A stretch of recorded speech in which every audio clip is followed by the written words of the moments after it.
Hi guys, welcome back to my channel. Thank you so much for taking the time to watch this video. So let's just get to it.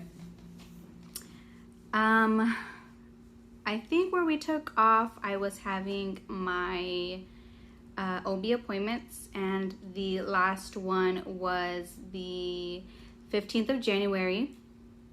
So that's when they did the ultrasound. I didn't get to see the OB, so it was just an ultrasound. And remember I told you guys that the dad was coming down just for the ultrasound. So he was able to join us, and I wish you guys could have seen his face. I didn't record just because I felt like that was kind of a private moment, you know, for him and for us. So I didn't do any recording that day. He was so nervous.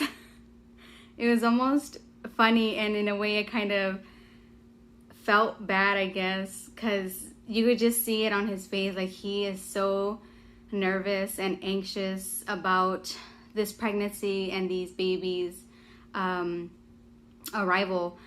And but he was able to see them, and I'm happy that he did. They printed out a picture, but once again, like I had mentioned before, you can't tell what you're looking at, just because, I guess because of the machine that they use, or I don't know what it is, but maybe the technician, I don't know. But he was able to see them, and the technician said, well, she was able to confirm that they're both boys, and that everything looks good so far. They have very steady and good heartbeats. So after that, we went out to lunch. He took us to an Italian restaurant. And then that weekend, we went out to dinner. We went to a,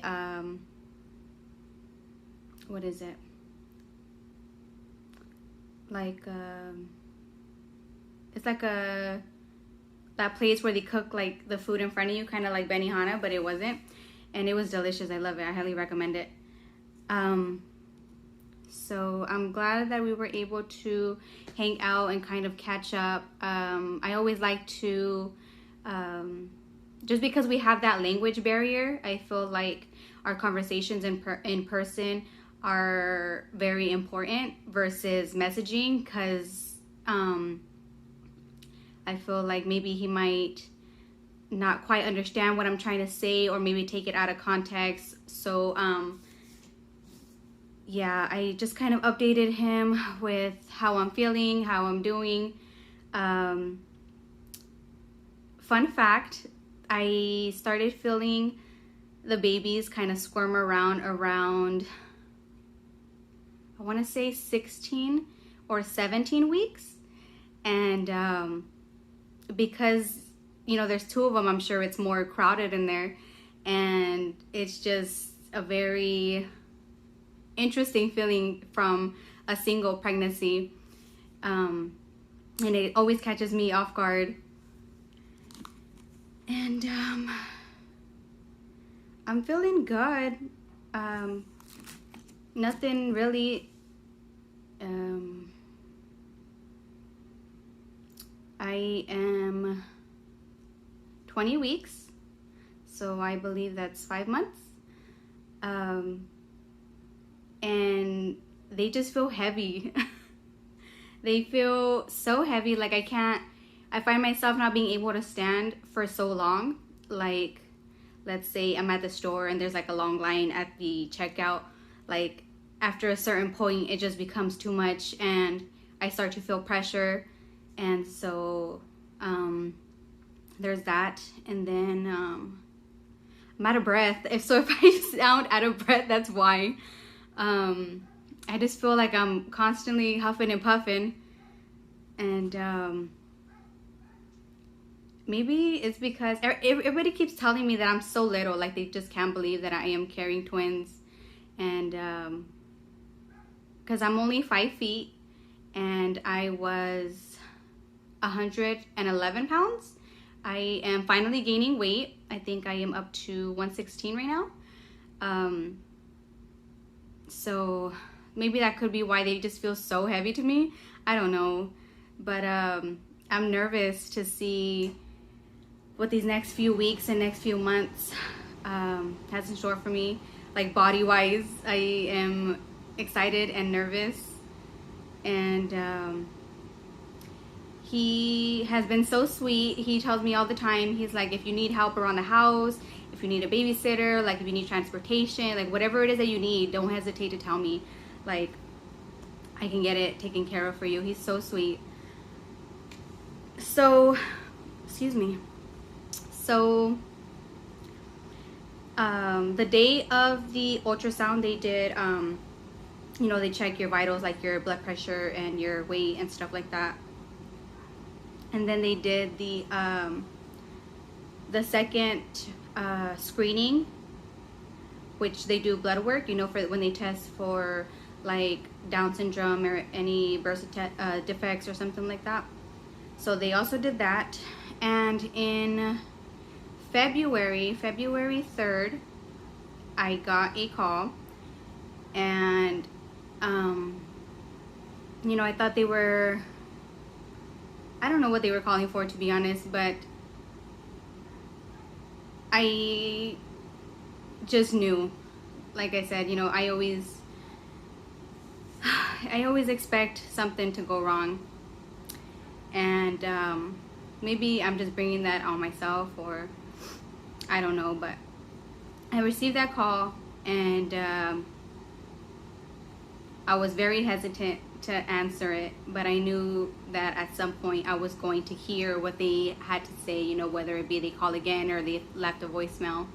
So I finally answered, and the receptionist or the nurse was like, we have your second round screening. And my heart just dropped. Like, I just started crying, because they didn't call me the first time around. And you know, the phlebotomist tells you if we give you a call, it's because, you know, something came up. If we don't give you a call, then everything came back fine.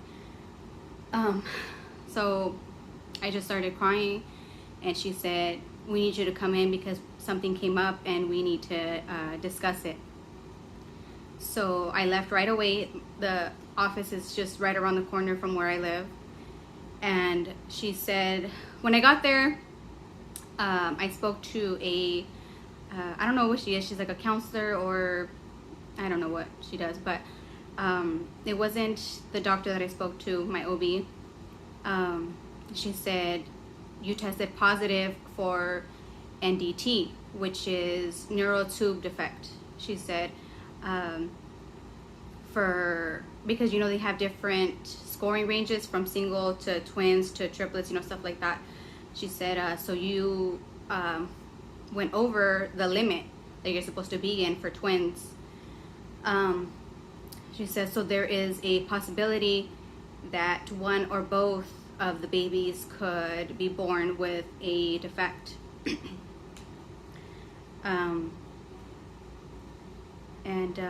Like I had mentioned before, I'm already seeing a specialist for, you know, the twin pregnancy.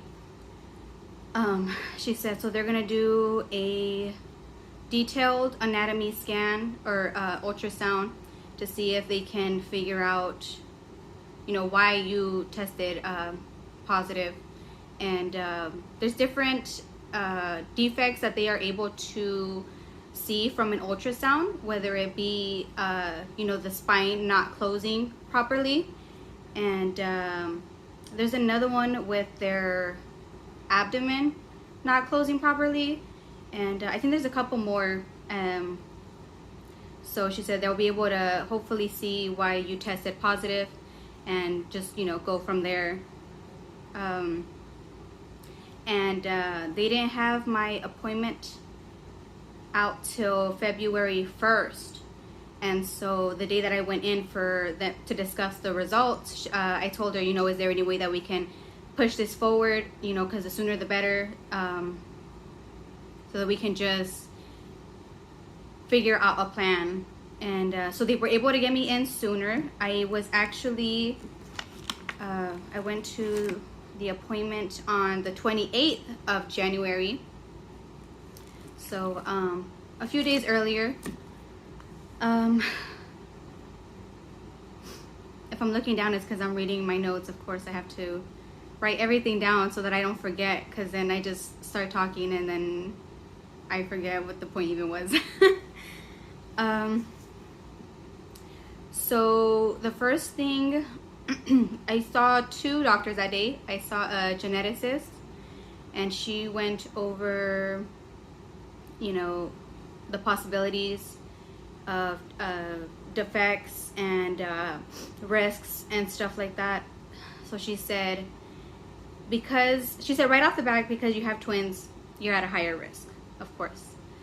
She said because of the father's age, there is even more risks, or a higher risk. So she was just going on about all these possibilities and outcomes, and literally all I heard was negative. Like, nothing she said made me feel comfortable. Nothing she said, you know, I'm trying not to cry.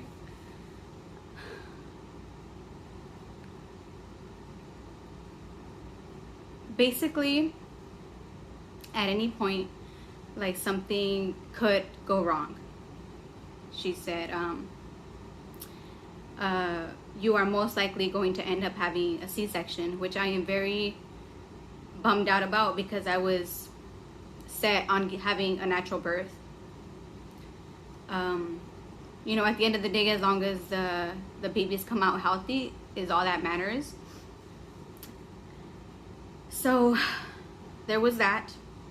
I went back out to the lobby, and then I got called back in to see the doctor for the ultrasound.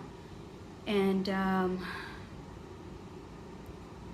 she did that. She did both of them, the full anatomy and you know, measurements and stuff like that. She said, from what I can see, you know, nothing obvious is popping up.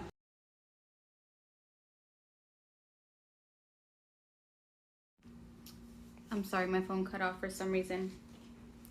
So she said, from what I can see, nothing obvious comes up.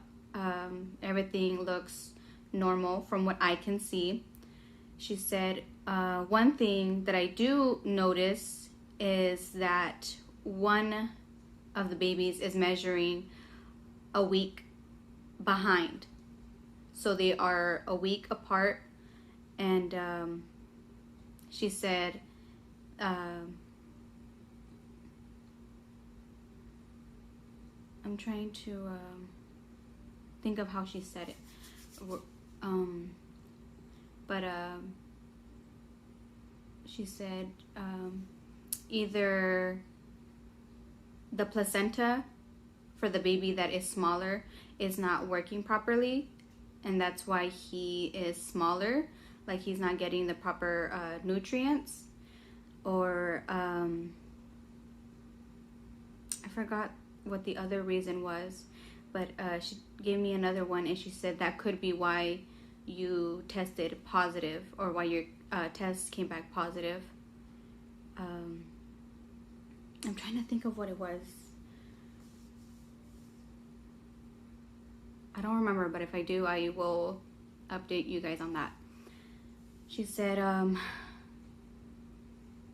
she also said most likely you will end up having a C-section.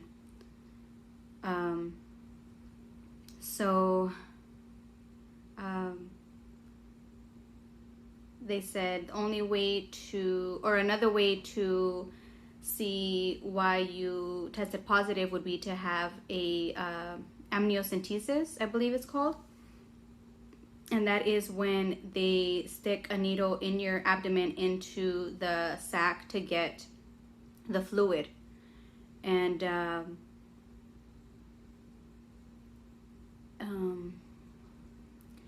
I went through with that because the father wanted to do it. And of course, I'm all for it. Like, I want to, I also want answers, as I'm sure he does. So we did that, and obviously because they are twins, I had to go through it twice.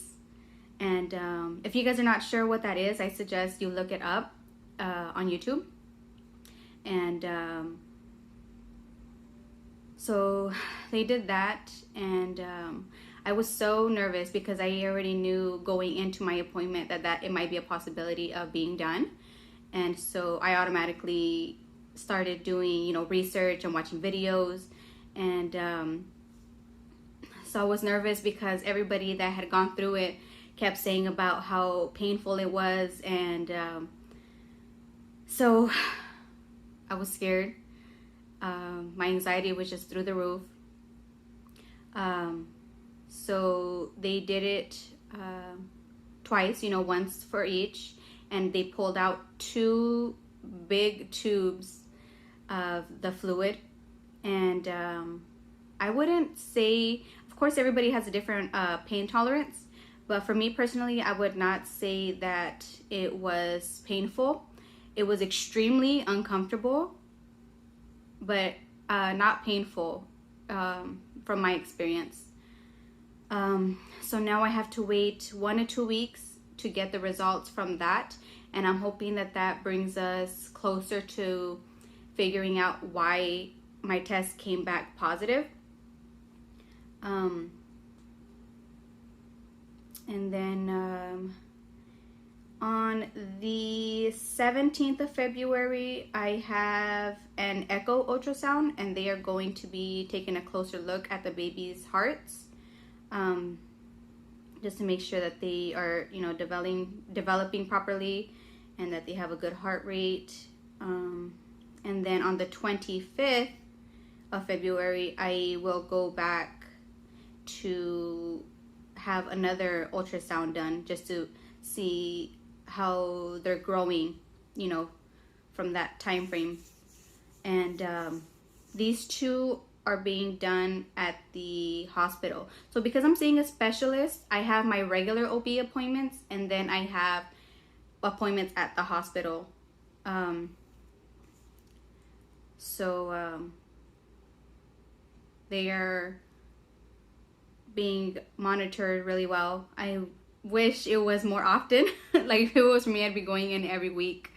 But I'm glad that there is a few sets of eyes, that way everybody can just tell me their opinion from what they see and what they can tell. And that way we can hopefully just have a great outcome.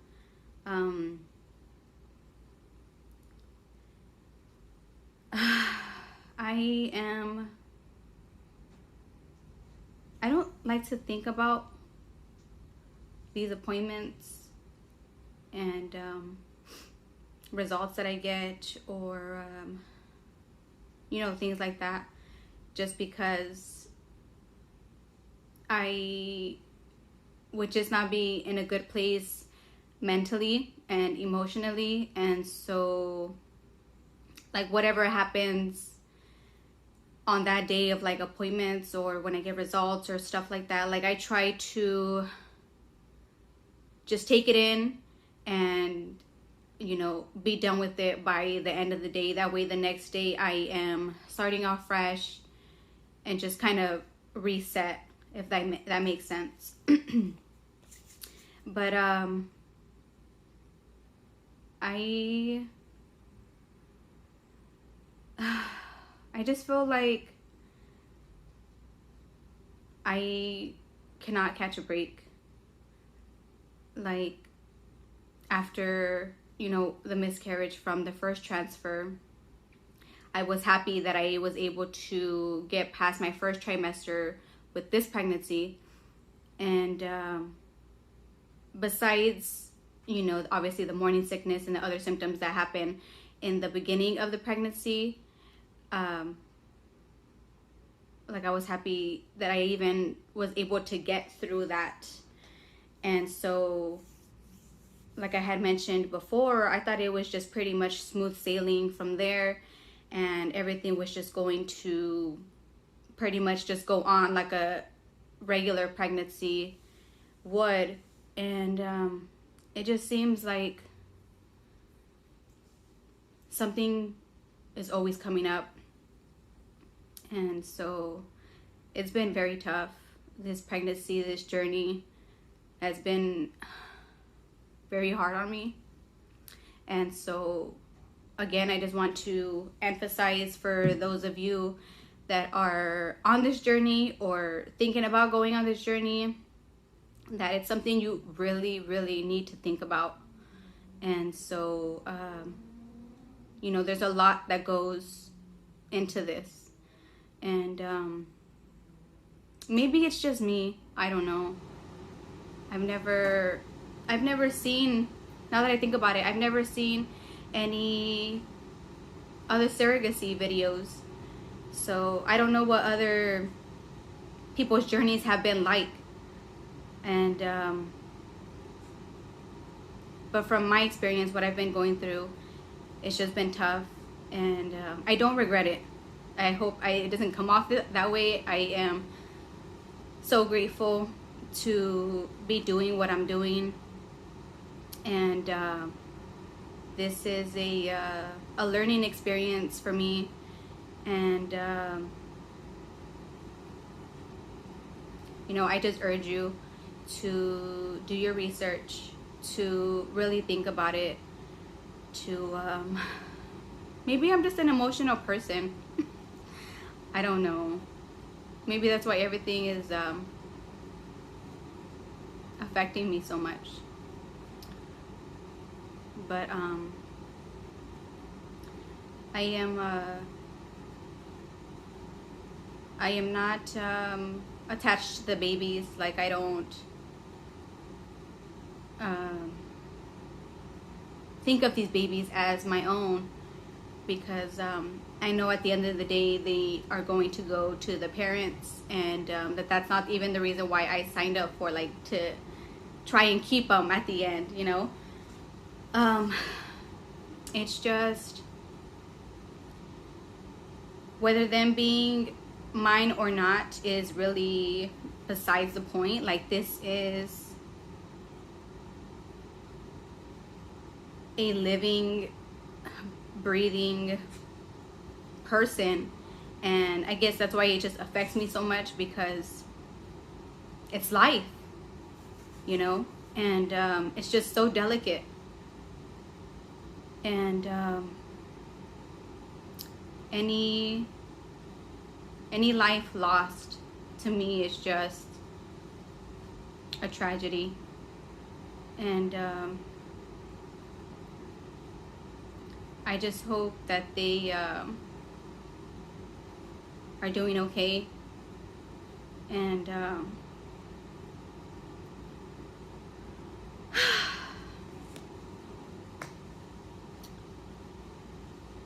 that's pretty much it, guys. I'm just gonna start talking and probably start crying. So I just wanted to update you guys on what has happened and what's been going on. If you don't already, follow me on Instagram. I post there almost daily. So if you are more interested in kind of, you know, following me closer, you're welcome to follow me on Instagram. I love getting DMs from you guys. So I will leave that down below. You see, I'm all over the place now. I'm just a mess. Alright, guys, thank you so much. I appreciate you guys hanging around and watching this video. If you guys have any questions, comments, concerns, leave them down below, and I am happy to answer them. Bye. Good night.